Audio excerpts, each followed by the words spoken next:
Devam Shri Radha Krishna Padan Sahagana Lalita Shri Vishakam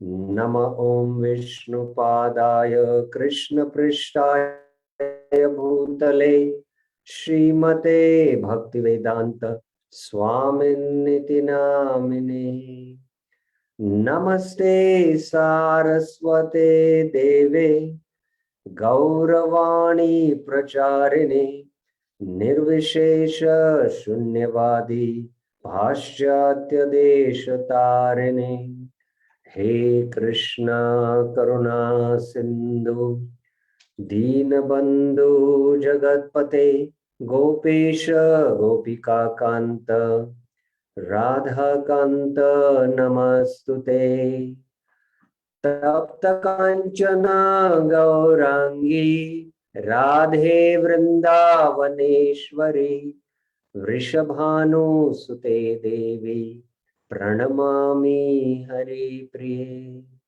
Vancha Kalpatarubhyasya Kripa Sindhu Bevacha Patitanam Pavanebhyo Vaishnavebhyo Namo Namah Jai Shri Krishna Chaitanya Prabhu Nityananda Shri Advaita Gadadhar Shivasadi Gaura Bhakta Vrinda Hare Krishna Krishna Krishna Hare Hare Hare Rama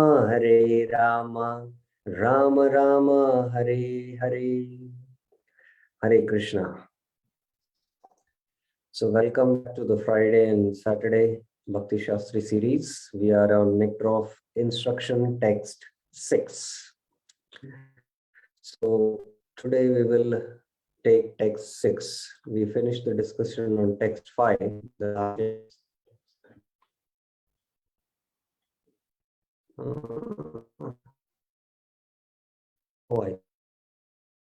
We are on 6. We finished text 2 and we are on text 3. Was it correct? Which is the... Yes, Prabhu, text 3. We are in text 3. For the other batch, it is text 6. We have discussed up till Utsaha and Nishchay and Dhairyat, right? Yeah. Okay, fine. Batches going on and it was a little confusing me for where text 3. Okay. So up till where we have discussed now, you said? Patience and confidence.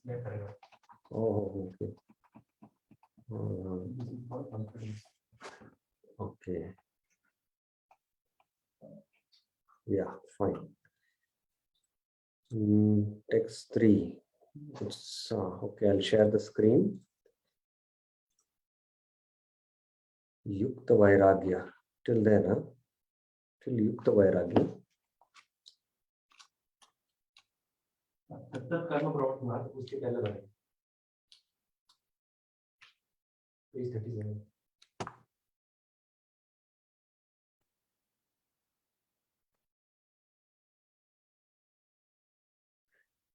Yeah, Utsaha is discussed, Nishchay is discussed, and Dhairyat is discussed. Correct? Yeah, up till there we have discussed. Okay. So today then we will discuss, I will share the screen again. So in text 3, the 6 favorable items for pure devotion are there. And in that we have discussed these 3 themes. Today we will discuss Tat Tat Karma Pravartana, Sangatyaga, Shatovritti, and Anuvritti explanation. So let us now go to Tat Tat Karma Pravartana. So this is paragraph 9, correct? Paragraph 9 in the database. As already explained, one should not be ideal, but should be very enthusiastic about executing regulative principles. Tat Tat Karma Pravartanat. Neglect of regulated principles will destroy devotional service. It's one of the most heaviest statements of Prabhupada here. Especially in sadhana bhakti, and there are the rules of sadhana bhakti. So we have to follow these rules and we should not neglect them. In this Krishna conscious movement, there are 4 basic regulative principles: forbidding illicit sex, meat eating, gambling, intoxication. A devotee must be enthusiastic about following these principles. So Prabhupada is connecting Utsaha with Tat Tat Karma Pravartana. We should be very, very enthusiastic to follow the principles. If he becomes slack in following them, his progress will be checked. So the more one follows strictly these regulative principles, the more one will make advancement. And we can all see this by practical examples, that the more devotees are very strict in following these regulative principles, the more they advance. If we are slack in following any one of them, especially the angas of sadhana bhakti, there can be simple things which we might not so much be careful about, like anything we have, we should first offer it to Krishna. And sometimes we are traveling and we like some, anyway, if we don't offer, what is the problem? So like that, we might be slack in following the regulative principles. And Prabhupada says, if this kind of slackness is there, then it will check our progress. So we should be careful about it. So the simple sutra or principle is that the more the devotee is strict about following the regulative principles very sincerely and seriously, the more he will make advancement. And if one is not making advancement, then definitely he'll have to see, yes, where am I slack in following the regulative principles. Srila Rupa Goswami therefore recommends Tat Tat Karma Pravartanat. One must strictly follow the regulative principles of Vaidhi Bhakti. So here Prabhupada is making that emphasis. Vaidhi Sadhana Bhakti, and there are Vaidhi Sadhana Bhakti Angas, the 64 limbs of devotional service, which Rupa Goswami is going to mention in Bhakti Rasamrita Sindhu. So these 64 limbs, one should be very, very careful to follow these limbs of sadhana bhakti. And the more you follow the angas of sadhana bhakti, the more from sadhana bhakti you will graduate to Vaidhi sadhana bhakti, you will graduate to Raganuga sadhana bhakti. And if you are not able to advance, then there is something wrong in your following of Vaidhi sadhana bhakti. This we can easily deduce from that. So it is very important that we understand this. In addition to these 4 prohibitions, there are positive regulative principles, niyamas, such as daily chanting of 16 rounds on Japamala. These regulative principles must be faithfully performed with enthusiasm. This is called Tat Tat Karma Pravartanat, varied engagements in devotional service. So in one paragraph, Prabhupada discusses about Tat Tat Karma Pravartanat. Now, in the next paragraph, paragraph 10, Prabhupada speaks about Sangatyag. Sangatyag, he speaks. So in the charts, I have taken this. Sangatyag is paragraph 10. Sangatyag is paragraph 10.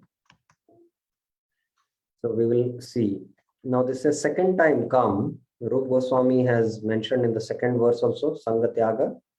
And again, Janasanga. Janasanga was mentioned in second verse. Now Sangatyag has been mentioned in the third verse. So one most important criteria is to advance in Krishna consciousness.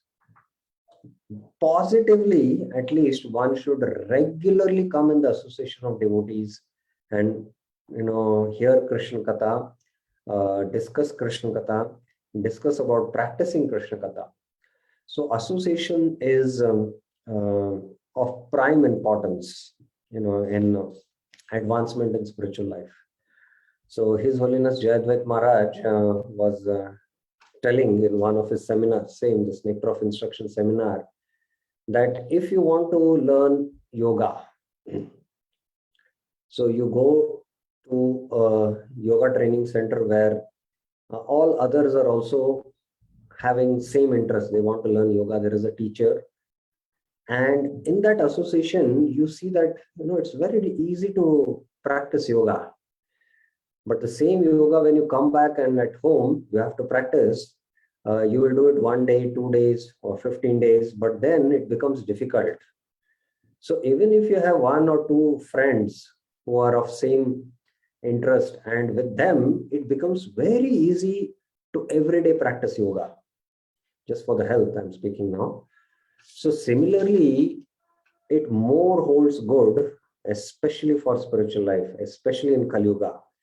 Kali Yuga, it's only possible by Sangha, association.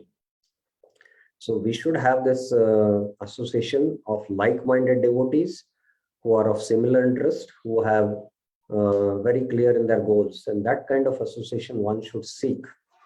And one should really endeavor to find such an association. And even if you get one devotee in your life, whose association you can practice Krishna consciousness, whom you have very thick friendship. In the 5 potent limbs, there is association. But Rupa Goswami and Chaitanya Mahaprabhu in the Chaitanya Charitamrita mentioned something called as Sajati Snigdha Swatovarya. Sajati means same-minded or like-minded. Snigdha means we are having very affectionate relationship. Swatovarya, either both are equals or one is very advanced compared to the other. This kind of association where we hear Krishna Katha has very deep impact.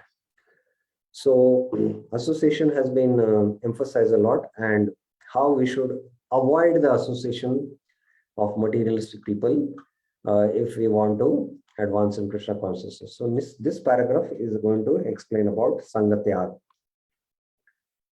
Furthermore, in order to be successful in devotional service, one must give up association of undesired people. These include karmis, jnanis, yogis, and other non-devotees. Once, Chaitanya Mahaprabhu was asked by his householder devotees about the general principles of Vaishnavism, as well as the general routine activities of a Vaishnava. And Shri Chaitanya Mahaprabhu immediately replied, Asat Sangatyag Ei Vaishnav Achar. So, some of the Asat Sangatyag, Asat Sangha, rejection of association of non-deities. Yei Vaishnav Achar. This is the behavior. This is the first thing of a Vaishnava. And who are that Asat Sangha? Stri Sangi, one who associates women for sense gratification. Ek Asadu, unsaintly person. And Krishna Bhakta. Another is one who is not a devotee of Krishna. So in Stri Sangi, there are again, Bhaktivinoda Thakur makes 2 classifications. One is a person who is attached to a woman for sense gratification. Another is a person who is attached directly to the woman. So the persons who are attached to women, they are more dangerous compared to direct association of women. So because we don't know in their association, what their intentions are. So people who are attached to women for sense gratification, that is more dangerous compared to those, directly association of women for sense gratification among the 2. So that's how Bhaktivinoda Thakur classifies. So just like association of men who are attached to women is dangerous, similarly, I asked this question, whom it is better to associate with? Associate with the devotees of the Lord or associate with the Lord? You can answer. Anyone would like to also raise their hand, they can raise their hand. Which is more superior? Association of the Lord or association with the devotees of the Lord? Yeah, one answer has come. It's correct. Yes. Okay. Yes, yes, everyone is correct. So, why now is my answer. Why association of the devotees Lord is much better compared to association with the Lord? What is the reason? Who would like to answer this can raise their hand now. Somebody has sent a short form, DL. Not so much appreciative, DL. It's not a driving license. You can type always. So why it is associating with the devotees of the Lord is much better compared to the Lord? What is the reason?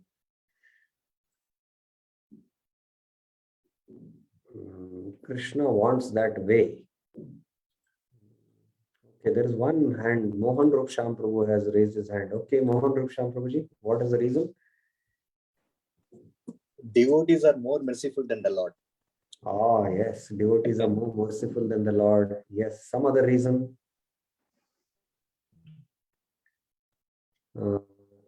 Shri Valli Mataji. Yes, Mataji. Hare Krishna Prabhu, is it because we learn bhakti from them? Because Chaitanya Mahaprabhu himself, because he wanted to taste the prema or the bhakti, he came as a devotee to experience it. So we learn the bhakti from only the devotees.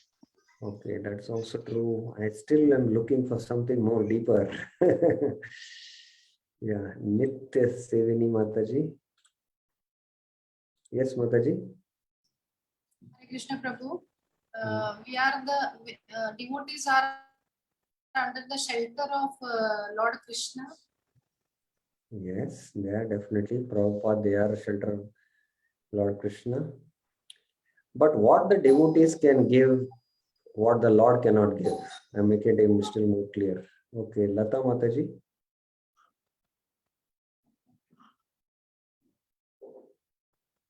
Yes, Mataji. Krishna Prabhu, Dandavat Pranam. Prabhu, what I feel is that even though we do bhakti with the Lord, that reciprocation or the Lord's quality, maybe I am not able to perceive. But when we see the devotees, how compassionate, how merciful, and so we are able to see the qualities of the Lord, and we learn a lot from them. Yeah, but the qualities of the Lord which are there, also the Lord has to higher degree, maybe millions and times more. But there is another reason. Yeah, there is another reason. Anyone else? Sarthi Parth Prabhu is raising his hand. Okay, Sarthi Parth Prabhuji. Hare Krishna Prabhuji, Dandavat Pranam. Hare Krishna Prabhuji, Dandavat Pranam. Yeah. Can you able to hear me, Prabhu? Yes, yes. Yeah, Hello? tell me. Now can you able to hear me? Yes. Yeah, because is okay? Yeah. Okay, that's great. Prabhuji, actually devotees are guiding us to be in the right path. Each and every moment they will come and guide us how to be in everywhere, every time. Once we are slipping from the bhakti, they will guide us to be in the bhakti marga. Okay. Poonam Mataji has raised her hand. Let us see what. I'm still looking for one particular answer. Yes, Mataji. Hare Krishna Prabhuji. Prabhuji, it helps to move towards the Krishna consciousness easily. Why with Lord we cannot move in Krishna consciousness easily? But we need a Sangha, we need a friends, because of the Sangha only it becomes very easy. Otherwise, you can have Lord Sangha also. Okay. I remember the Krishna book where it has Krishna also told about the gopis and Radha also that it is difficult to understand the bhakti of them. They are they understand like more Krishna. They understand Krishna also more than other. himself. He can't understand that how easily they can understand him. Yeah, that's true. Okay, let us see if somebody has. Kalyani Mataji has raised her hand. Yes, Mataji. Hare Krishna Prabhuji, Dandak Pranam. Yeah. Prabhuji, in association of devotees, we can execute the regulative principles.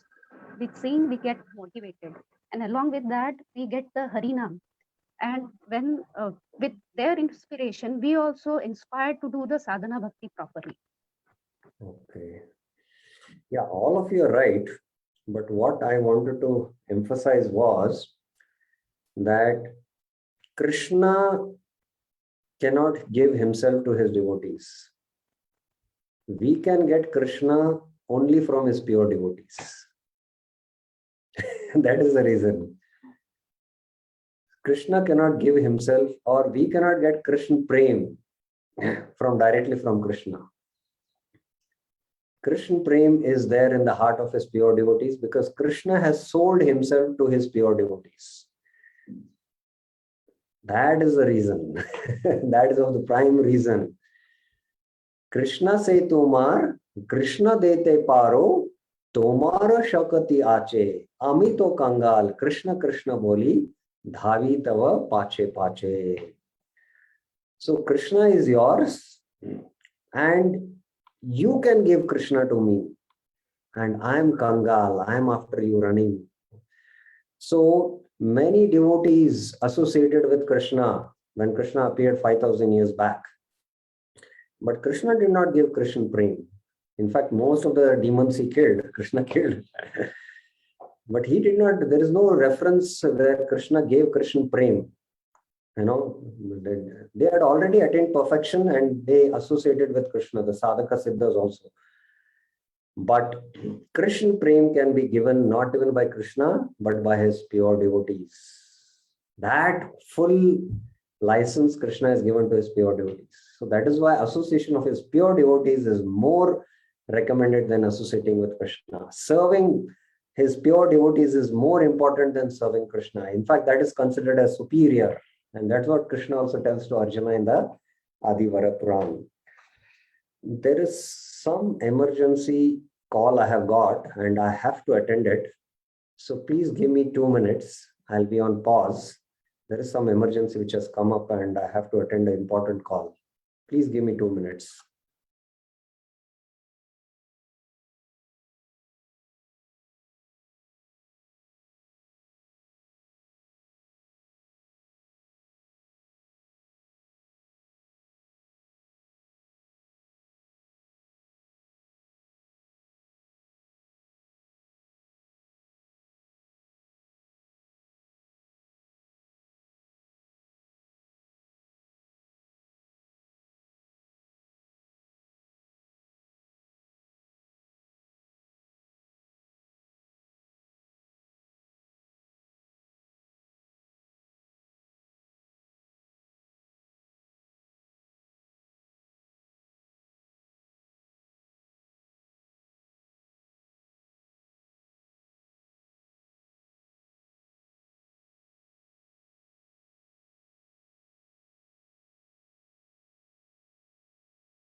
Okay.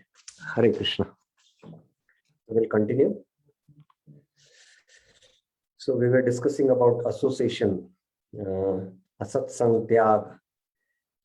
So the opposite is this asat sang is so detrimental and it can destroy our devotion, which was mentioned in the second verse. In the third verse, this association If it is with like-minded devotees, it can take us to perfection. Characteristically, a Vaishnava is one who gives up the association of worldly people or non-devotees. Srila Narottam Das Thakur has therefore recommended Tandera Charana Sevi Bhakta Sanevas. One has to live in the company of pure devotees and execute the regulative principles laid down by the previous Acharyas, the 6 Goswamis. So now association is not something which is physical. This we have to have a very clear understanding. Now we can associate with the devotees whenever we get a chance and opportunity, and we come in the association and speak about Krishna or ask questions about Krishna or hear Krishna Katha. But even at home, when we are there, all the family members are Krishna's devotees, then that's also association. But we can hear the Vani is more important than the Vapu. So we can associate with the Vani, the sound vibration, and that is more potent. And just by associating with the Vani, we can be transported to some other world. In the association of devotees, sometimes we might commit offense, or we might see them with materialistic vision. So there are chances like this. But when we are associating, not physically, but through the sound vibration, there is genuine appreciation. And this is, there is non-difference between association through the Vani and the direct association with respect to even holy name. When we are chanting the holy name, we are actually directly associating with Krishna. We might not realize it, but it is direct association with Krishna. So that is, Krishna is readily available. His association is readily available through the chanting of the holy names. We cannot directly now associate with Krishna because we don't have that purity. But Krishna is so merciful that he has come in the form of Nam. And in his Nam, he is available to give us association. So in that sense, Nam is more merciful than the Lord. Now, for the Lord's association, there is a criteria. We have to become free. Our heart should be free from envy. So Krishna will not come in the heart if the heart is not pure. So like that, Krishna's association we cannot have. But Krishna in the form of Nam is more merciful than Krishna, because he comes, not only enters the heart, but cleanses the heart of all the anathars. And then after cleansing the heart, then he will come and he'll sit in the heart. Shunvatam Sakkata Krishna Punya Shravana Kirtana Ridhantasto Abhadrani Vidanoti Suritsatam. In the Srimad Bhagavatam also this is mentioned.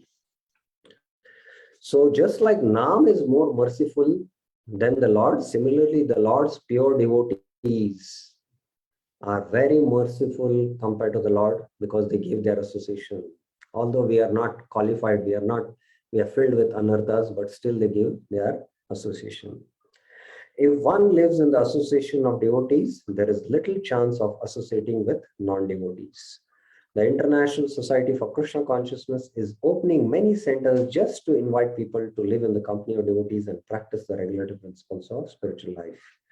So another purpose of why Prabhupada started ISKCON, Prabhupada is explaining, just to give association so that they can have Bhakta Sangha, and in Bhakta Sangha they can execute regulative principles. Next paragraph. Prabhupada speaks about Satovarya. This entire paragraph is devoted to Satovarya. Satovarya is paragraph 11. We will take up this. Devotional service means transcendental activities. On the transcendental platform, there is no contamination of the three modes of material nature. This is called Vishuddha Sattva, the platform of pure goodness, or goodness free from the contamination of qualities of passion and ignorance. In this Krishna conscious moment, we require to rise early in the morning by 4 o'clock and attend Mangalarti or morning worship, then read Srimad Bhagavatam, perform Kirtan, and so forth. Thus, we hold continuous activities in devotional service 24 hours daily. This is called Satovarya, Satovritti, following in the footsteps of previous acharyas who expertly filled every moment of their time with Krishna conscious activities. So the first part, Prabhupada is explaining that how devotional service is transcendental. Bhakti is transcendental. Now, all the activities which we do, suppose the devotees are doing backup in the kitchen, backside the altar, they are cleaning the utensils of the Lord. For an ordinary person, he also feels that he is doing some kitchen cleaning. But actually, these activities are not of this material world. They are the activities of the spiritual world. Completely, they are the activities of the spiritual world. Neither the devotee nor the materialistic might not realize it. Sometimes devotees also might not realize how these activities are completely spiritual. But these activities are not of this material world at all. Now, we might be contaminated by the modes of passion, ignorance. That is anartha. But the activities of bhakti, what we are doing, they are transcendental. That we should be very, very clear. Once, Srila Gaur Kishore Das Babaji Maharaj, we all know, he was very famous Vaishnava in Navdeep, very Siddha devotee. So once one person came, he wanted to serve Gaur Kishore Das Babaji, he wanted that he should give me some exalted service. So he came to Babaji Maharaj and he asked, Babaji Maharaj, please give me some service. So Babaji Maharaj said that there is a garden, please clean the garden. He said, what is this? Cleaning the garden. What kind of service I have got? So he did not take it seriously and he left. And actually, Gaur Kishore Das Babaji Maharaj in the spiritual world, he maintains a garden for Srimati Radharani and he grows flowers there. So in actuality, Bhaktisiddhanta Gaur Kishore Das Babaji Maharaj gave him activity which is very dear to him and which is not of this world only. But still he could not realize that. And he just left and went. So the simple activities what devotees are doing, even maintaining a garden for the Lord, that is not an ordinary activity. If you know, in South India, there is Tirupati. And during Ramanujacharya's time, Ramanujacharya in one of his lectures was speaking about Ranganath. And he said how Ranganath is very much attached to having nice bhoga. But Balaji, he is attached to, very beautiful alankar. Alankara Priya Vishnu, it is said. So Balaji is very attracted to be nicely decorated with flowers. So he asked one of his, many of the devotees who were sitting there, that who would like to, go to Tirupati and serve Balaji there by having a garden, growing flowers and making garlands for Balaji. Who would like to do this? So none of the brahmacharis or sannyasis were ready because none wanted to leave the association of Ramacharya. But one Grahastha disciple told Ramacharya that I will go. And it was Ananta. So Ananta with his wife, they all the way traveled from Srirangam to Tirupati. That was by walk. It was not by bus or car. And then they had to climb Balaji Hill. That time it was infested with a lot of tigers, a lot of wild animals. And there they started making a garden. They had to dig mud. His wife was pregnant. And she was still working. Balaji, Ananta was cleaning the place and getting the mud out from the earth. And his wife was taking the mud, carrying the mud pot and she was throwing in some other place. Seeing his efforts, Balaji, who was there inside, he came as a child and he requested, I can come and help you. So Ananta said, no, this is my service. Please don't come. I am doing this service, so I don't need any help. You go away. He chastised this kid and sent back. But this child was none other than Balaji. Ananta did not know that. So then he went to the wife and he told, see, you are pregnant and so much hard work. You have to carry the mud on your head in a pot and all the way you have to go and throw there. So much of labor is there. I'm young, I can do this. But she was a little scared what her husband will say. So then he told, don't worry. You just carry the mud till a certain point, and from there I'll pick it up. I'll go running, throw the mud, and I'll give the pot back to you. You carry it to your husband. So the wife agreed because already she was pregnant, she was tired. So then this kid, Ananta is to dig the mud out from the earth, give it to his wife. The wife used to carry it, and within few seconds she used to come back. Then Ananta got a doubt and he saw the kid who was running and throwing the mud and coming back. So Ananta got very angry and chastised the kid. The kid started running. Ananta started following, and he had a small instrument for the gardening purpose, like an axe or something like that. So he threw the axe on this kid, and this axe just sliced through his face. It cut through his face and it fell. And this kid went running inside the Balaji temple, and he went inside the main temple and closed the door. And Ananta,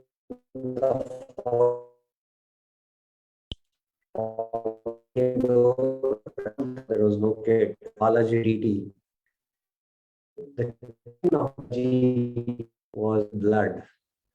So then Ananta understood, realized that, oh, it was Balaji who would come in the form of kid. And now now also this mark is there. You can see in the Balaji temple, they apply camphor. So the Lord has maintained this mark to show that how much he loves his devotees. Because Ramacharya followed that order of making a garden for Balaji, and Anantacharya executed that order. That order or that activity was not different from the Lord, and the Lord was directly reciprocating. So we may not experience this in our sadhana bhakti, but definitely we should have a clear understanding that the activities of bhakti are not of this material world. They are completely of the spiritual world. So Prabhupada, that's why it's practically telling us, we might not have this, very lofty levels of realization, but if you want to have that all, come for the Mangalarti, do the reading of Srimad Bhagavatam, perform Kirtan every day. So all this, when we start holding, then we can, realize this. And we should do this based on the footsteps of the previous acharyas. That is called Shatovritti. So how the acharyas have filled their time in Krishna conscious activities, following in their footsteps, we should also practice bhakti. So that's the point of Shatovritti. So Bhaktivinoda Thakur in his article has given a very elaborate instructions from the Chaitanya Charita.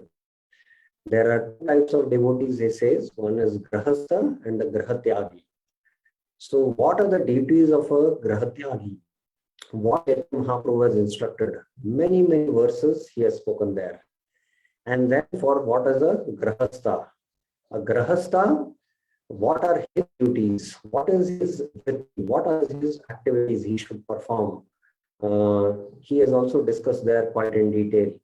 Like the Grahasthas should invite the sannyasis, they should help in the preaching mission. So many points are there which we cannot go into because that is almost 3 classes. But here Prabhupada has in summary explained it. Yes, there is one question. Yes, Mataji. Prabhuji, first thing is that in the previous para, we were talking about the association.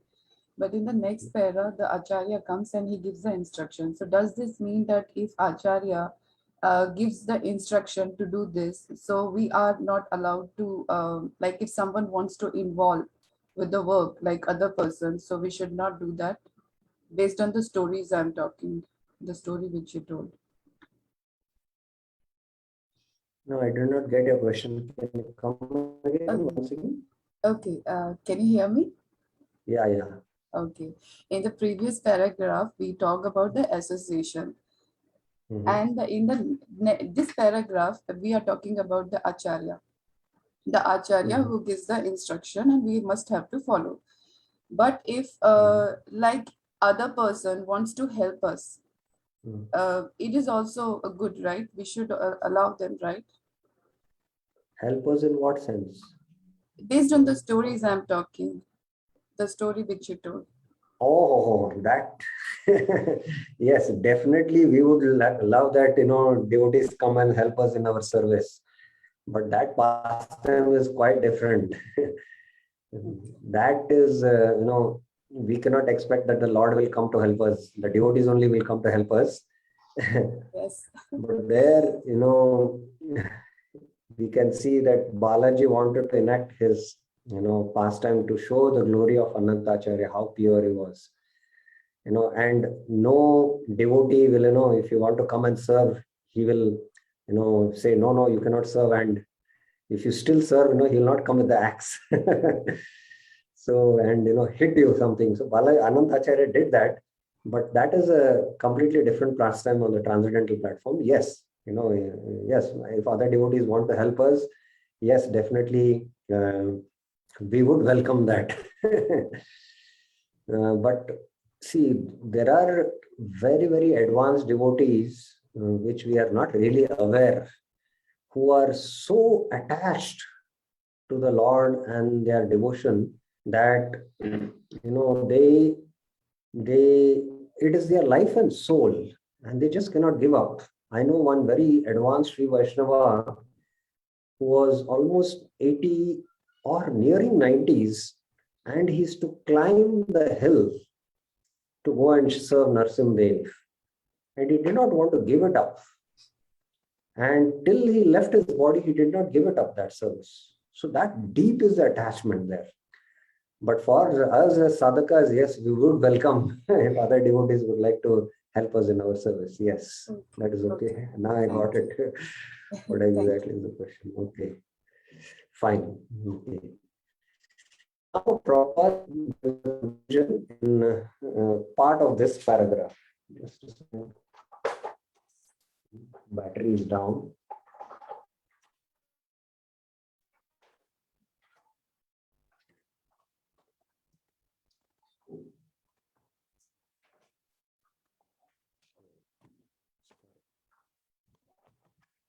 Yeah. So now Prabhupada, after discussing this, he concludes, if one strictly follows the advice given in this verse by Srila Rupa Goswami, namely being enthusiastic, being confident, being patient, giving up the association of unwanted persons, following the regulative principles, and remaining in the association of devotees, one is sure to advance in devotional service. So here is a conclusion Prabhupada is mentioning. Now, again, you can do a check and balance system. If I'm feeling that I'm not advancing, then check whether you have these 6 qualities, whether you're following these 6 things. So if you see that if you're following these 6 things, then definitely you should be advancing. If you're not advancing, then see where you're going wrong, where either you're not enthusiastic, or you're not confident, or you don't have patience, or you're not able to give up unwanted association, or you're not following the regulative principles strictly. So this is how we need to check. Now, Prabhupada starts discussing from here only the Anuvritti Tika. The Anuvritti starts from paragraph 11 to 17, which we will discuss now. In this regard, Srila Bhakti Siddhanta Saraswati Thakur remarks that the cultivation of knowledge by philosophical speculation in opulence, advancement of fruitive activities, the karmis, and the desire for yoga siddhis, yogis, material perfections are all contrary to the principles of devotional service. One has to become thoroughly callous of such non-permanent activities and turn his attention instead to the principles of devotional service. Now you can all mark this from here to here. This is the definition of utsa according to Srila Bhakti Siddhanta Saraswati Thakur. Please mark it. Otherwise you'll not get it, what this statement is. This is the definition of utsa by Srila Bhakti Siddhanta Saraswati Thakur. What is that definition? That one is completely callous to these non-permanent activities, cultivation of jnana, cultivation of lot of opulence by karma, or cultivation of siddhis by yogis. All this, you are completely indifferent to these, and you are completely fixed in following the regulative principles. This is his definition of utsaha. Now, according to Bhagavad Gita 2.69, Ya nisha sarva bhutanam tasyam jagarti sanyami yasyam jagarti bhutani anisha pashyato mune. Now, Prabhupada is quoting this verse. Now, what has this verse to do? What connection this verse has to do with this statement of Bhakti Siddhanta Saraswati? Please hear my question very attentively. This verse, which is mentioned, Yanisha Sarva Bhutanam, what it has to do with the statement of definition of Utsaha that Bhakti Siddhanta Saraswati Thakur has quoted? Anyone would like to try and answer? Can raise their hands again. Anyone? It is not so easy. It is a little difficult.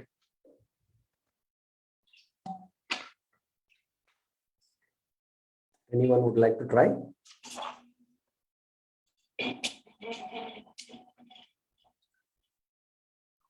What does that verse, why that verse has been quoted, and what is the connection with the definition of utsaha given by Srila Bhakti Siddhanta Saraswati Thakur?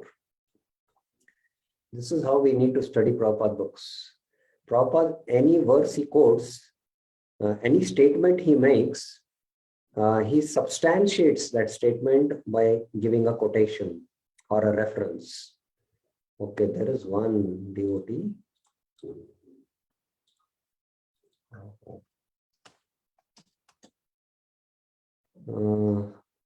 Just a minute, my system is hanged up.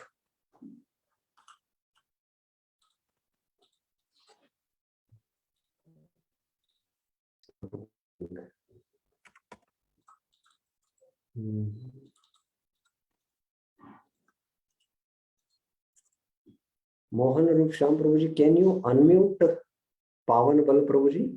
Pavan Bal Govind Prabhuji? Because I'm not able to do it here. Yeah, I Yes, have done Prabhupada. that. Hare Krishna. Yes, what is the reason?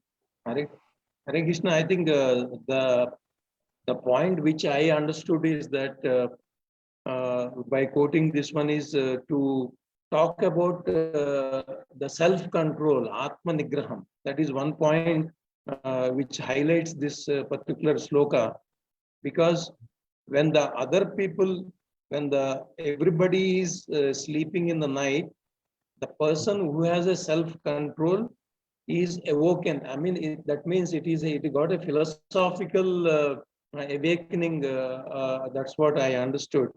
And when the other people are, engaged in physical activities, the person who has self-control, he will looking inside him. So that is a kind of removing his tamas from his heart. That's what I understood. Okay, got it a little bit. So basically, this verse is what Ya Nisha Sarva Bhutana. What is night for all living beings? Tasyam jagarati sanyami. Sanyami means one, those who are self-controlled. Now, what is night for all beings is like the day for the self-realized. It's not really physically like speaking like that. Because suppose now it is night. Now it is night for all, for materialist also and spiritualist. So it's not speaking in that sense. Here, day and night means that those who are self-realized, they are awake to self-realization and they are practicing activities of self-realization like bhakti. But the materialist, they see, oh, what is this all activity? What is this? This is completely useless. So they're as good as sleeping. Yanisha sarvabhutana tasyam jagrati. Yasyam jagrati bhutani. Means what? When the day begins and people engage in sense gratification, they become awake to sense gratification. But the spiritualist, they, they are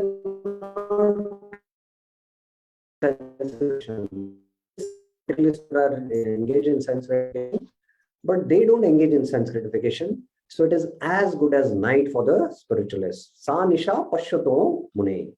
So similarly, what this verse is speaking, what Bhakti Siddhanta Saraswati Thakur is saying, that those who are pursuing dhyan or pursuing karma or pursuing yoga, the pure devotees, they are indifferent. They are callous. And they are what? Jagrati, Sanyami for what? Practicing regulative principles. So that is the reason Prabhupada is quoting this to substantiate this point here, this statement of Utsaha. So this is how Prabhupada has defined, Srila Bhakti Siddhanta Saraswati Thakur has defined Utsaha. Now coming to the next paragraph. In the next paragraph, it is mentioned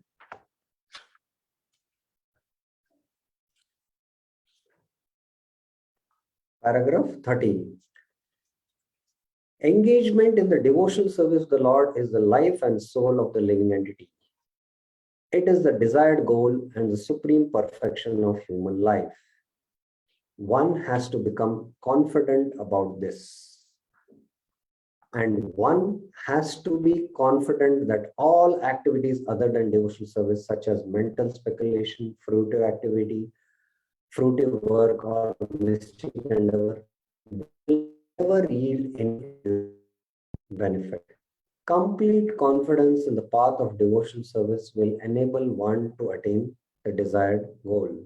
But attempting to follow other paths will only succeed in making one restless. So here in this statement, actually Bhakti Siddhanta Saraswati Thakur is mentioning about Nishchayat. He is defining Nishchay. Nishchay means having full confidence in the path of bhakti, that by practicing bhakti, I will attain perfection. And not having any confidence in the path of karma, jnana, and yoga. So that Bhakti Siddhanta Saraswati Thakur is quoting his definition of Nishchayat or Vishwas. And this is also quoted in the Chaitanya Charitamrita. Shraddha Shabde Vishwas Sudrida Nishchay Krishna Bhakti Kaile Sarva Karma Krita Hoy. So this definition, I hope we know this definition. This is there in the quoted by in the Bhagavad Gita in Vyavasayatmika Buddhi also. Prabhupada quotes this 2.41 in the Bhagavad Gita. Prabhupada quotes this. Shraddha Shabdeshvas Kohe Sudruda Nishchay Krishna Bhakti Kaile Sarva Karma Krita. Shraddha. What is the Shabda meaning of Shraddha? Vishwas. Vishwas means deep faith. And Sudruda Nishchay, having complete confidence. What? That if I do Krishna Bhakti, I need not do Desha Bhakti, Devata Bhakti, that Bhakti, this Bhakti, no. Karma Kand, Jnana Kand, nothing. Just if I execute Krishna Bhakti, it is like watering the root. automatically all living beings and all devatas are fully satisfied. If we feel, oh, before coming to Krishna consciousness, 20 years I worshipped this devata, and now if I don't worship, he will become upset with me. And maybe there are so many troubles in my life which are coming because I've taken up to bhakti. It is because this demigod is displeased with me. No. In fact, all demigods are the servants of Krishna. And when we worship Krishna, all living beings, including demigods, are satisfied. Just like watering the root, the entire trunk, branch, trees, twigs, flowers, leaves, all are fully nourished. So this kind of confidence we should have. And that is why Bhakti Siddhanta Saraswati Thakur is explaining this as the definition of Nishchaya. So you can note down that this is definition of Nishchaya. That is the definition of Nishchaya. Now coming further,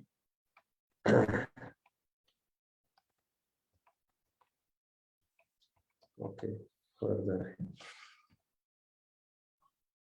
After explaining Nishchaya, then, Prabhupada is quoting 2 verses from the 10th canto of the Bhagavatam. Now, one must be calmly convinced that those who have given up devotional service to engage in severe austerity for other purpose are not purified in their minds, despite their advanced austerities, because they have no information of the transcendental service of the Lord. Again, Prabhupada says, 10th canto, although mental speculators and fruitive actors may perform great austerities and penances, they still fall down because they have no information of the lotus feet of the Lord.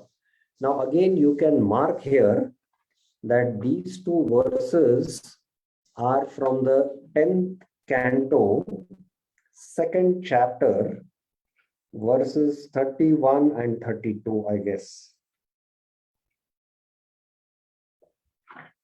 Is from the, yes, 32 and 33. Please mark it, because for many years I also do not know which verses these were referring to. So I'm showing you the verses so that you are very clear about it. This is the 10th. This is prayers of the demigods. In the praise of the demigods, 32 and 33. Ye anya arvindaksha vimukta maninas tvaya asta bhavad avishuddha buddhaye aruya kuchena param padam tata patanti adho anadrita yushmadangreya. So one, who is also liberated, the others, that is the jnanis, they might be liberated, vimukta maninas, but still their intelligence is impure. Arura kruchena, although they might attain the Brahman platform, patanti ada, they will fall down. And why do they fall down? These are the jnanis who commit offense to the lotus feet of the Lord. Anadrita yushmadangre. Yushmad is Bahuvachan, because 2 feet are there, 2 lotus feet. Yushmad means your lotus feet. Anadrita. Anadrita means neglecting devotion. So this is the famous verse which Prabhupada many times quotes. Some say that aside from devotees who always seek shelter of the lotus feet, there are those who are not devotees but who accept different process for attaining salvation. What happens to them? In answer to this question, Lord Brahma and the other demigods said, O lotus side, Arvindaksha, although non-devotees who accept severe austerities and penances to achieve the highest position may think themselves liberated, their intelligence is impure. Avishuddha buddhaye. They fall down from their position of imagined superiority, vimukta maninas, because they have no regard for your lotus feet. So this verse explains that devotees who take the shelter of the lotus feet of the Lord, they ultimately will attain the Lord. But those who don't take the shelter of the lotus feet of the Lord and take up to other processes, they will not attain success. So this is a very beautiful verse, and we will not go into the explanation because this is a very elaborate and technical explanation. about this verse. But the next verse, which is quoted, is, now what about devotees? Devotees also sometimes fall down. So do devotees not attain the Lord? Because they also take up the path of bhakti and they might slip from the path of bhakti. So this verse, the next verse speaks that actually the devotees don't fall like the other non-devotees. Even though the devotees might, give up devotional service, but the Lord pulls them back. And the classic example is of Maharaj Bharat. Maharaj Bharat attained the stage of bhava. And many times devotees have a misconception that Maharaj Bharat fell down from spiritual life because he thought of a deer at the time of death and he attained a deer's body. So in one sense, they say that he fell down from the stage of bhava. So if you see that pastime, if you read Jad Maharaj Bharat pastime from the 5th canto, then you might come to a conclusion. Oh, if somebody attains the stage of bhava, then he can also fall down. You might come to a conclusion. But the real heart or the essence of the whole pastime is that Maharaj Bharat, in his next life as a deer, developed 1,000 times more devotion to the Lord. And he felt deeper separation from the Lord in his body of a deer. And in the body of Jad Bharat, his separation intensified. So from the external perspective, you might see that the devotee, has slipped from spiritual life. But internally, what is happening, only the Lord and that devotee knows. So this next verse mentions, what about devotees then? O Madhav, Supreme Personality of Godhead, Lord of the devotees of fortune. If devotee is completely in love with you, sometimes from the path of devotion, they do not fall like non-devotees, for you will still protect them. Thus, they fearlessly traverse the heads of their opponents and continue to progress in devotion. Such an assurance here is giving here in Bhagavatam. So that is why we should be very, very careful. If somebody slips also from spiritual life, we don't know what is really happening. So we should not speculate, oh, this devotee has fallen down, and find faults and criticize that devotee. And that is why Srila Prabhupada, in the next, I think, statement, he quotes about Apichet Suduracharo verse, as far as I remember. He quotes Apichet Suduracharo. No, he quotes this Neha Bhikramanashos. Yeah, he quotes this Neha Bhikramanashosti. Yeah, he quotes Kaunteyam Pratijani Name Bhakta Pranashyati. O son of Kunti, declare it boldly that my devotee never perishes. So Krishna protects the consciousness of his devotees. Although Maharaj Bharat entered a deer's body, but Krishna protected his consciousness. So in the 8th chapter of the Bhagavad Gita, it is mentioned, Yam yam vapi smaran bhavam tajantante kalevaram. Whatever you remember at the time of death, you will become that. So according to Maharaj Bharat, he was remembering the deer and he fell while he was searching for the deer, and he left his world and he got a deer's body. But also Krishna, the Bhagavad Gita, he says this verse, Neha Bhikramanashosti Pratyevayo Navyate Swalpam Apyasya Dharmasya Trayate Mahato Bhayat. That one who takes up to this path of self-realization, he will definitely be saved from gliding to the lower species of life. Especially, one will not go to the animal species. Prabhupada mentions in the that he will at least attain a human birth. So then, how is that Maharaj Bharat got a deer's body then? He did not get a human birth. According to this verse, he should get a human birth, 240. According to 8.6, whatever consciousness you live at the time of death, you'll attain that consciousness. So how do we reconcile both these verses, 8.40 and as 6.4, 6.6 and 8.6 and 2.40. How do you reconcile? What is your answer about it? What is your answer?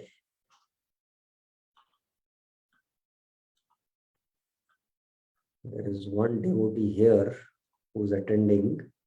We'll wait for some time. Let us see if there are others who would like to answer. I hope the question is clear to all of you. No?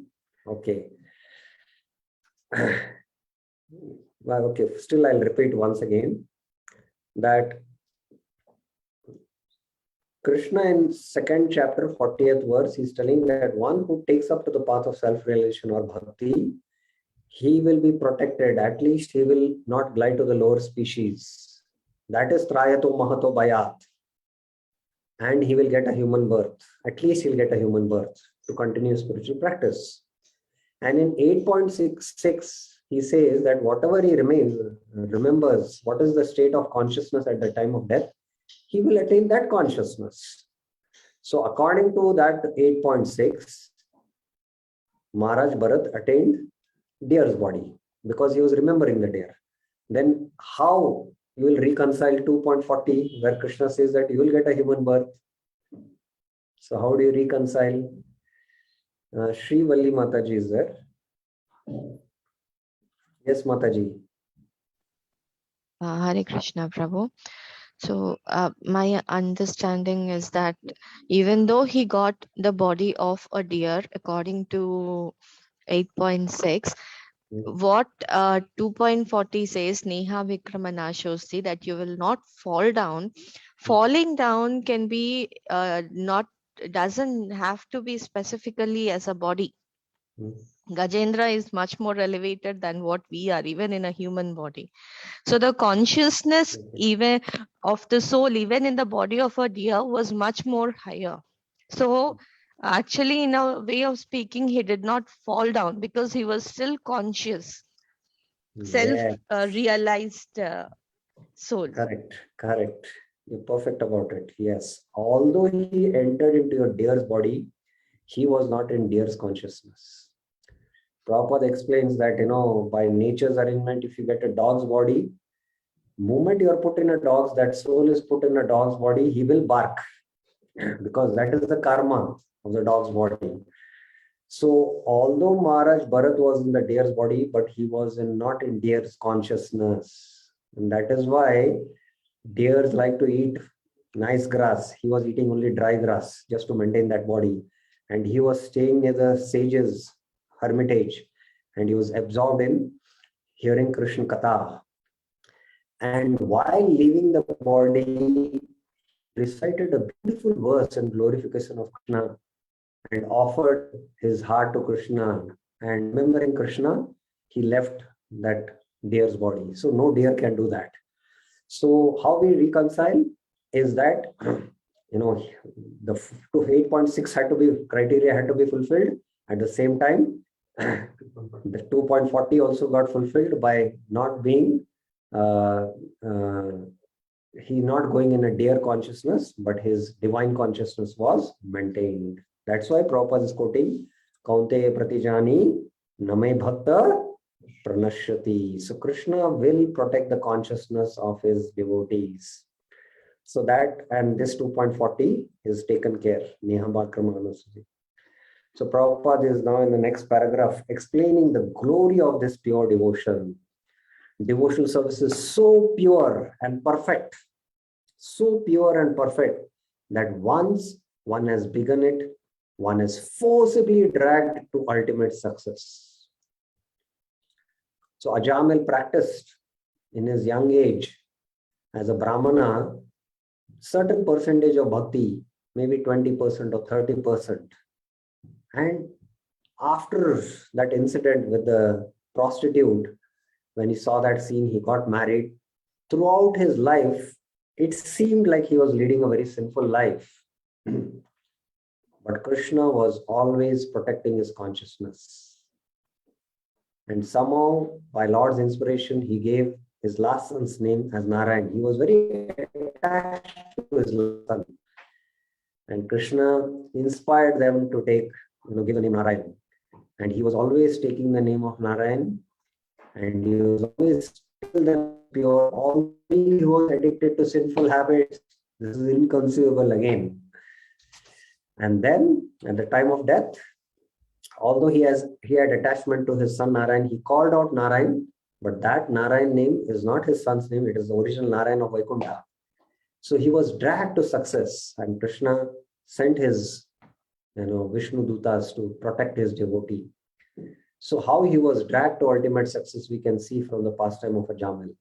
Sometimes a person will give up his ordinary material engagements and out of sentiment take shelter of the lotus feet of the Supreme Lord and thus begin the preliminary exhibition of devotional service. Even if an immature devotee falls down, there is no loss on his part. On the other hand, what is the gain of one who executes the prescribed duties according to his varna and ashram, but does not take to devotional service? Although a fallen devotee may take his next birth in a low family, his devotional service will nonetheless resume from where it left off. Devotional service is ahituki apratiyata. It is not an effect of any mundane cause, nor can be terminated by any mundane cause or permanently curtailed by any material interruption. So even a curse cannot have any effect. And that's why, although Gajendra in his previous life was Maharaj Indrajum and he was cursed, that curse also did not have any effect. His devotion at that particular instance, that situation, Krishna put Gajendra in that situation in the fight with crocodile, and his devotion came out. So even the curse cannot have an effect. So, but we should be careful that we don't commit Vaishnava aparadh. Therefore, a devotee should be confident about his engagement and should not be interested in activities of karmis, jnanis, and yogis. So Prabhupada is still discussing about confidence. Now, next paragraph. There are certainly many good qualities among fruitive actors, philosophical speculators, and mystic yogis. But all good qualities automatically develop in a character of a devotee. No extraneous endeavor is needed, as confirmed in Srimad Bhagavatam. Yasyasti bhaktir bhagavati akinchana sarver gunestatra samasate sura harava bhaktasya kuto mahad guna manoratena sati dhavato bhahi. Yasya asti, yasya means in whom there is bhakti, devotional service, bhagavati akinchana, unto the Lord, and that is what kind of bhakti? Akinchana bhakti, or pure devotion. Sarver gunes tatra samasate sura. All the good qualities develop in that person, beginning with the qualities of the Lord. Sura here refers to not only the demigods, all the good qualities which the Lord has, beginning from the Lord to the guna avatars, to the demigods, everyone.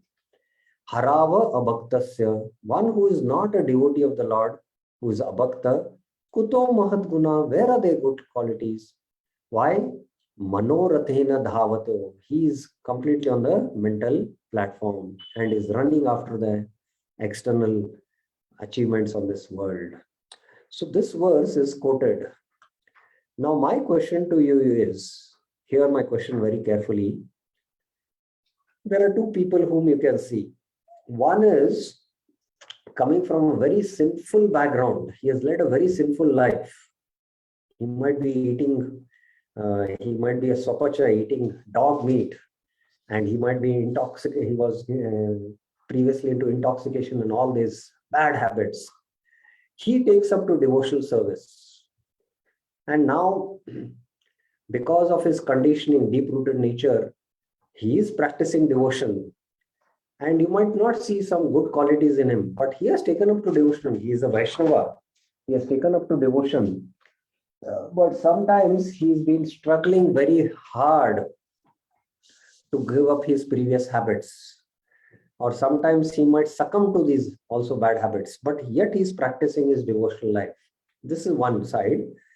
The other side, there is a person who is in the mode of goodness.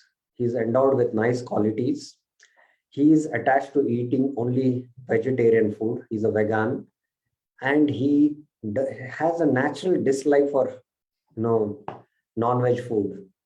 And he is well spoken, he is well behaved, he is soft spoken, whereas the other person might be sometimes rash. He might be not good in dealing with the devotees. He's rough, as you say. So among the two, if you just just objectively observe, who is better among the two? My question to you. Who would like to answer? Who is better among the two?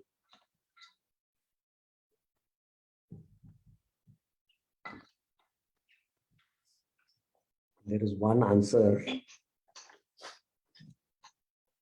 Okay.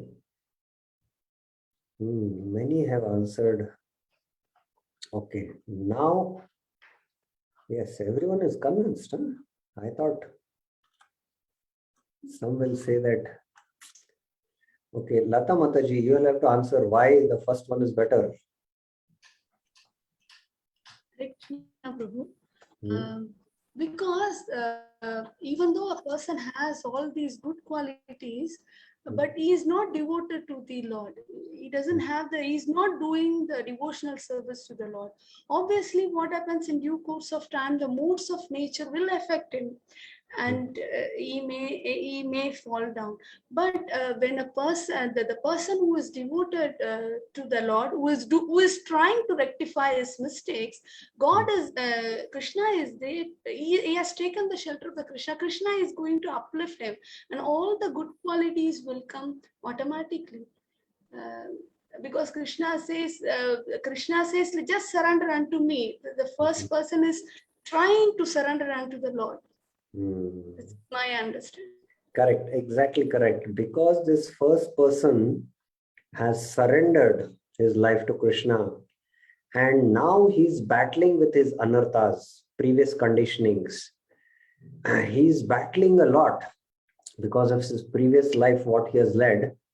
And he might not be in the mode of goodness where he has natural taste for activities in the goodness, but he might be affected by the modes of passion and ignorance. But still, because he's practicing devotional service, he's endeavoring, and Krishna is seeing that, and Krishna is pleased.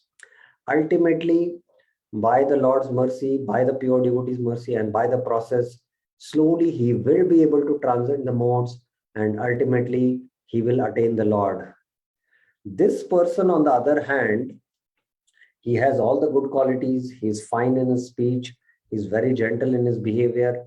He's attracted to sattvic activities. He's attracted to only vegetarian food.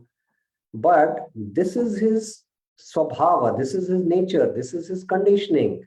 He has natural like for sattvic activities and natural like for tamasic activities.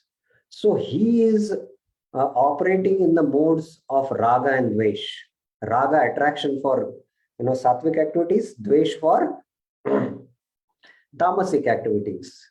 So he is still on the mental platform, manoratena, as it is mentioned in that verse. Whereas this devotee, he is operating on the platform of paradigm of anukulyasya sankalpa, pratikulyasya varjanam. So this activity, if I do, it is not pleasing to Krishna. So that is why he is endeavoring, and although he might sometimes struggle with his anarthas, but Krishna is pleased to see that struggle. The other person, for him to eat vegetarian food is not a struggle. It is naturally like for him. He likes to do that. So, and he has natural distaste for non-vegetarian food. But this person, he might sometimes, sometimes feel affected to take intoxication, or he might also do it, but he's battling within to become free from that anarthas. And Krishna sees that because he is operating on the platform of anukulyasya sankalpa, pratikulyasya varjanam, Krishna is pleased by his surrender. As that point you pointed out, surrender. So this is on the principles of surrender. he is surrendered to Maya, because the three modes are Maya.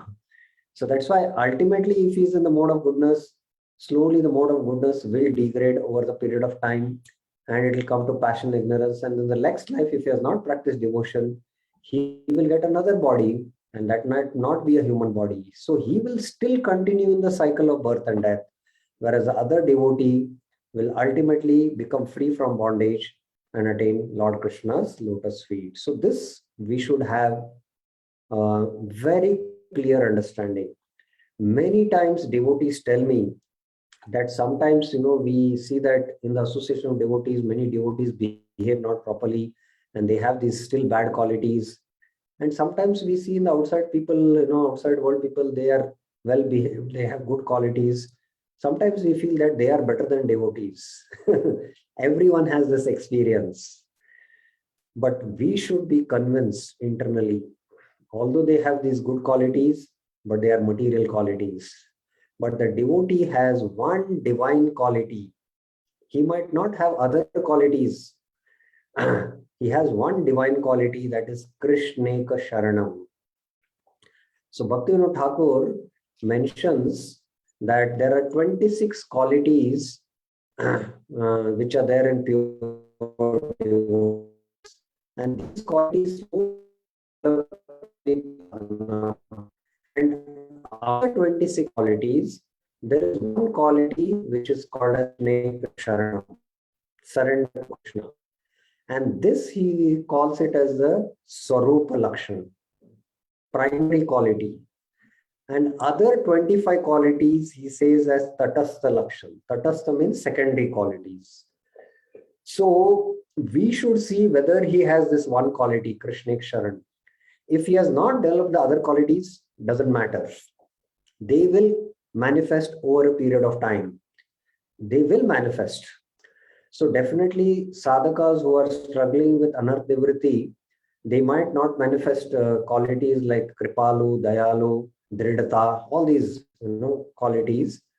But with anartha nivritti slowly happening, all these divine qualities manifest. Every devotee who has come to practice consciousness, it is because of one quality that so we should see that in the association. So that's how we can protect ourselves of not finding fault in devotees. And like Prabhupada quotes, Your voice is breaking, Prabhu. Breaking. Okay.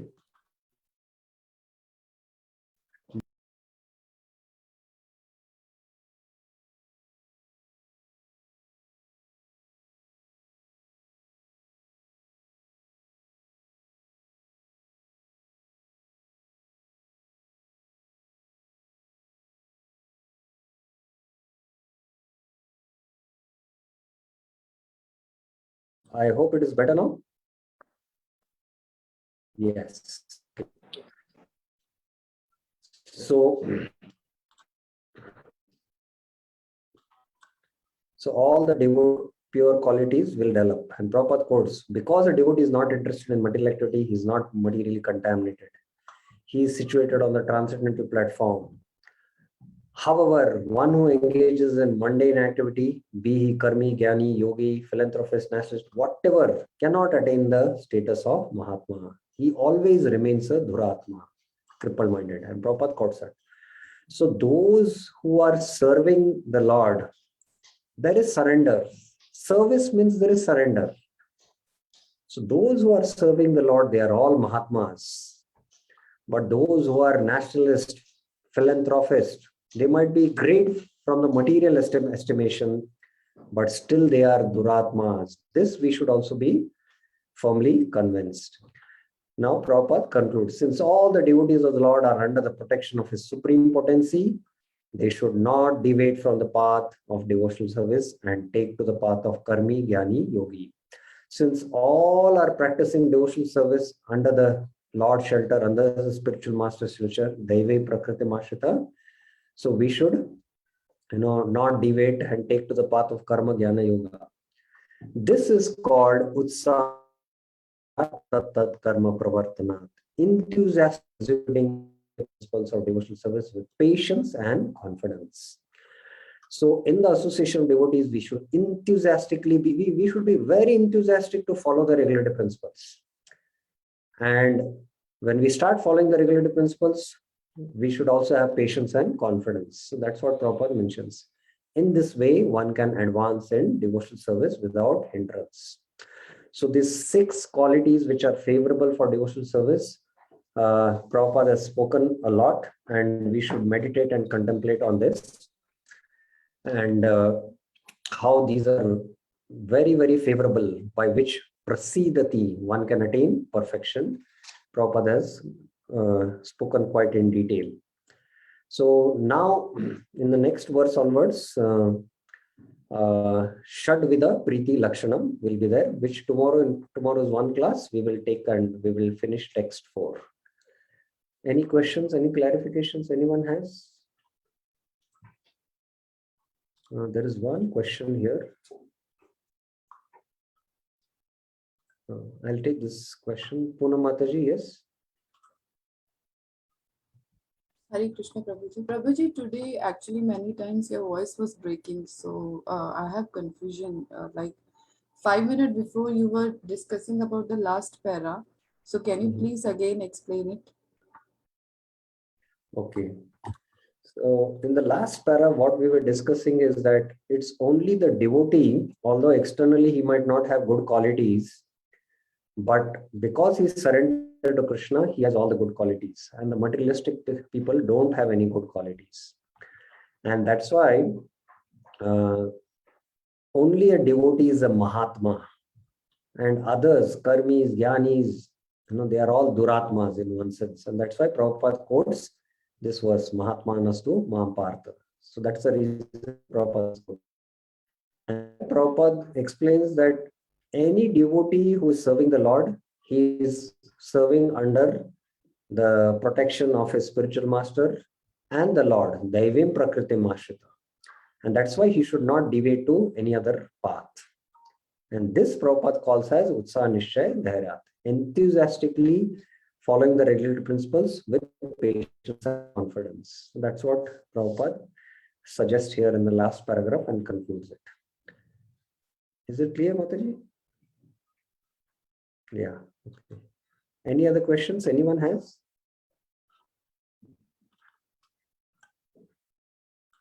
Okay. So tomorrow we will be discussing text 4. Text 4 will require only one class. So tomorrow's class we will discuss text 4. And probably this month end we will try to finish Nectar of Instruction, because the remaining verses are short. Discussions are very short, and it will not take much time. Especially 9, 10, 11 is very, very short discussion. Those 3 verses we can finish in 2 classes only we can finish, I guess. But 5th will take 1 or 2 classes. 6th, 7th, 8th are not much. So we will try to finish next 6 or 8 sessions the entire Nectar of Instruction. Okay.